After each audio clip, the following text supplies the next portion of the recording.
हरे कृष्णा। राधे राधे। हिंदू धर्म में वैसे तो 33 करोड़ देवी देवताओं का जिक्र किया गया, लेकिन कलयुग में किस देवता की पूजा का विशेष फलदायी है, यह सवाल हमारे मन में भी आता होगा। इसका जवाब भविष्य पुराण में विस्तार पूर्वक दिया गया है।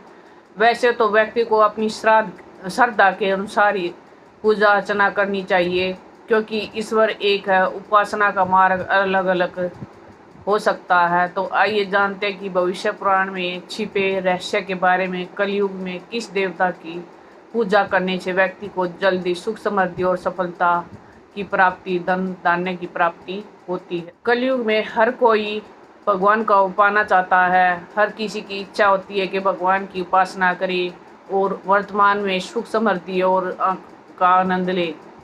हिंदू धर्म में वैसे तो 33 करोड़ देवी देवता हैं। सभी अपनी श्रद्धा के अनुसार भगवान का पूजन करते हैं।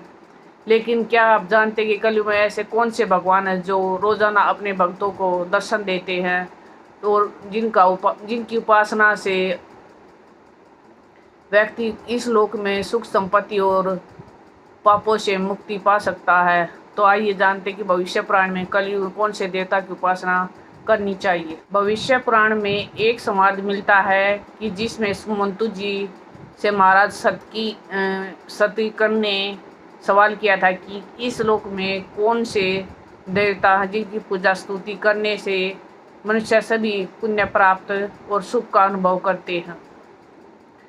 वह आगे पूछते हैं कि ब्रह्मा, विष्णु और रुद्र आदि देवता किसकी पूजा अर्चना करते हैं और कलयुग में आदि देव किस देवता को कहा गया है। यह संवाद महाभारत काल से जुड़ा है, जो सुमंतु जी ने महाराज से कहा है।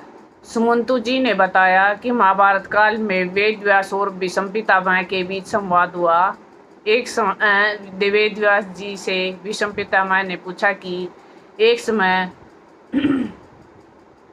सर्वप्रथम भगवान भास्कर को प्रणाम करने के बाद ही बाकी देवी देवताओं को प्रणाम क्यों किया जाता है। इस लोक में कल्याण के लिए क्या करें।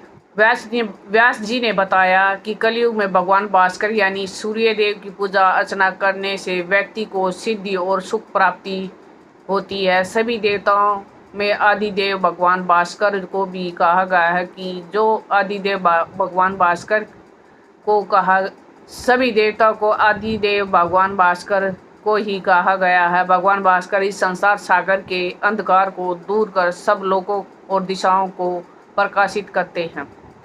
भगवान ब्रह्मा, विष्णु और महेश आदि सभी देवता भी आदिदेव भगवान आदित्य की पूजा करते हैं। भगवान सूर्य नारायण जी ने भास्कर आदिदेव और आदित्य कहा जाता है। वह अदिति और ऋषि कश्यप के पुत्र हैं। भगवान आदित्य ने ही संपूर्ण जगत को उत्पन्न किया है।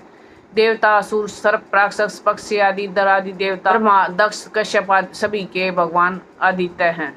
कलयुग में भगवान सूर्य नारायण की उपासना से क्या फल मिलता है। कलयुग में भगवान सूर्य नारायण को नमस्कार मात्र से सभी देवताओं को नमस्कार प्राप्त हो जाता है। दिन रात मुहूर्त आदि सभी सब भगवान सूर्य का प्रभाव होता है। कलयुग में जो व्यक्ति सूर्यदेव की उपासना करेगा, उसे प्रसन्न होकर भगवान सूर्यदेव उस व्यक्ति से संतुष्ट होकर उसे धन धान्य, सुख, पुत्र आदि और मोक्ष प्रदान करते हैं।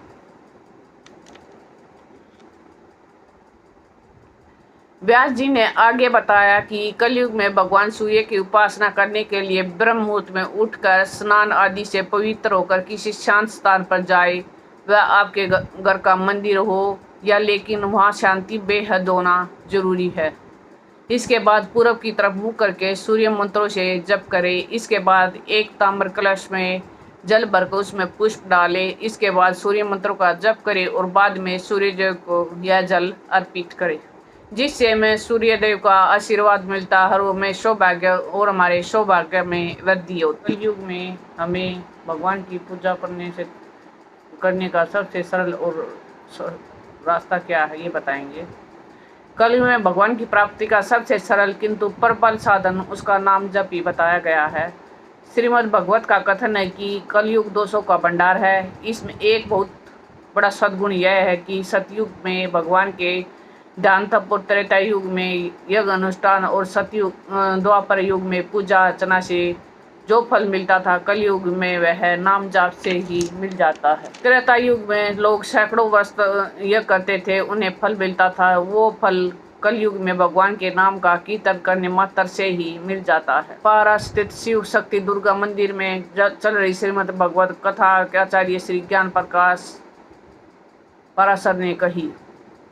उन्होंने शुक्रवार को श्रीमद् भगवत कथा के दौरान श्रद्धालुओं को परीक्षित श्राप सुखदेव आगमन की कथा सुनाई।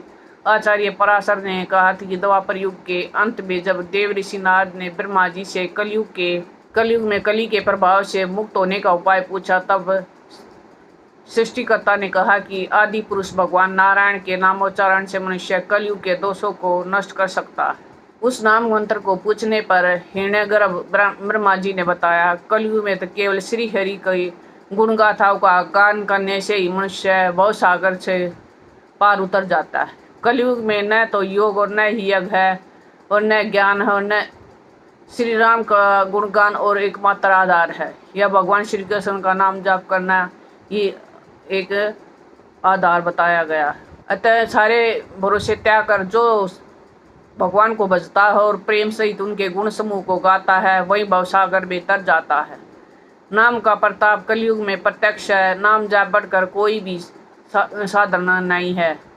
इस भगवान नाम का जप महिमा अनंत है। परम योगी सुखदेव सिद्धगुण मुनिजन और समस्त योगी इस दिव्य नाम जाप के प्रसाद से ही ब्रह्मानंद का भोग करते हैं। नाथ जी, भगत प्रहलाद, ध्रुव, अम्बरीश, हनुमान, अंजामिल, गणिका, सिद्ध, गणिका, गिद्ध, जटायु, कैवट, बिलनी, सबरी सभी ने इस भगवान नाम का जप के द्वारा भगवत प्राप्ति की है। उन्होंने कहा कि राजा परीक्षित बचपन में तपस्या में लीन श्रृंगी ऋषि के गले में मरा हुआ सांप डाल दिया था।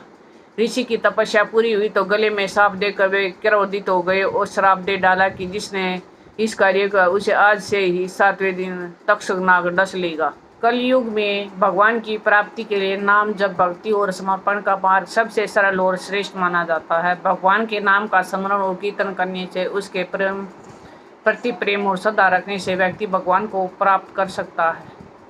कलयुग में भगवान को प्राप्त करने के तरीके: नाम जप, भगवान का नाम जप करना, जैसे हरे कृष्णा हरे राम कलयुग में सबसे आसान और प्रभावशाली मार्ग है। भक्ति, भगवान के प्रति प्रेम, श्रद्धा और समर्पण का भाव रखना भी भगवान के प्राप्त करने का एक सरल तरीका है। कीर्तन, भगवान के गुणों का नाम का कीर्तन करना, जिससे मन में आनंद और शांति आती है, भगवान को प्राप्त करने में मदद करता है। सद्गुरु की सेवा, सद्गुरु की सेवा करना जो भगवान के प्रति प्रेम और ज्ञान प्रदान करते हैं, भगवान को प्राप्त करने का एक महत्वपूर्ण मार्ग बताया है।